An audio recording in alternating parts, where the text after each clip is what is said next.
जी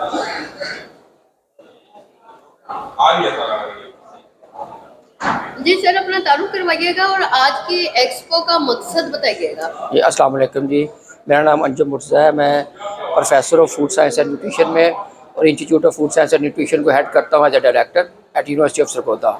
ये आज का जो एक्सपो है ये बेसिकली हमने सिट्रस फेस्टिवल 2024 के नाम से यूनिवर्सिटी ऑफ सरगोदा और कॉम्सटेक ने इन कोलैबोरेशन विद इस्लामाबाद में अरेंज की है।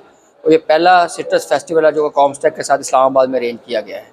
इसके अंदर हम दो एस्पेक्ट हैं। एक साइड पे हम डिफरेंट सिट्रस वैराइटीज़, हम 45 सिट्रस वैराइटीज़ को एग्जिबिट कर रहे हैं। हमारे साथ बहुत से फार्मर्स और एक्सपोर्टर्स ने अपने स्टॉल्स लगाए हैं जो डिफरेंट वैराइटीज़ और पर्टिकुलरली किन्नू को डिस्प्ले कर रहे हैं जो कि एक्सपोर्ट क्वालिटी है। उसके अलावा हमारे institute of food science and nutrition ने more than a dozen different value added food products बनाई हैं जो कि सारी सिट्रस बेस्ड हैं। डिफरेंट सिट्रस वैराइटीज़ को